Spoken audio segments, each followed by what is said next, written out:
ប្រភេទព័ត៌មានคล้ายៗមានដំណឹងคล้ายៗព័ត៌មានឆ្ងាញ់បន្លំព័ត៌មានបំភ្លៃព័ត៌មានអន់ច្រឡំយើងនិយាយថាទេចំពោះព័ត៌មានคล้ายៗក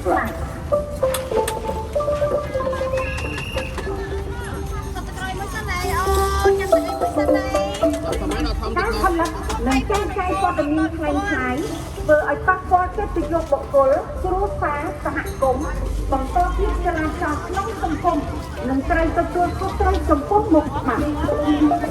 យើងរួមគ្នាប្រយុទ្ធប្រឆាំងព័ត៌មានคล้ายៗ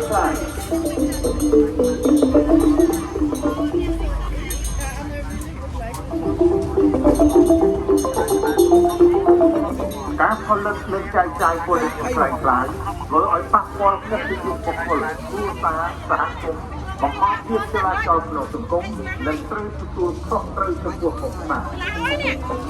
យើងរួមគ្នាប្រយុទ្ធប្រឆាំងព័ត៌មានคล้ายៗ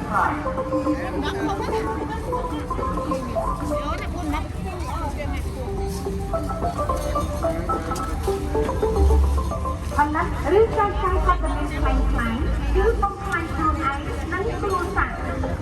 យើងចូលលោកបង្កើតព័ត៌មានคล้ายៗ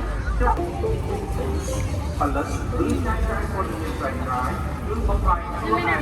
និងគ្រួសារแถมวันก่อนนะคือมองเขาแล้วก็ฟังคนอื่นไป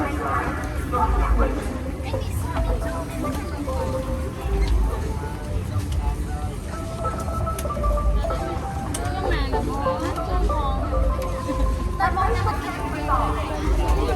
อันนี้ใช้ได้อันนี้ช่วยแถมซอยบ้างเอาไว้ก่อนมองมาแล้วต้องช่วยช่วยหลักได้แต่มองไปก็ยังไม่ได้มองเอามองมาลงไปย้อนกลับคือชี้มือ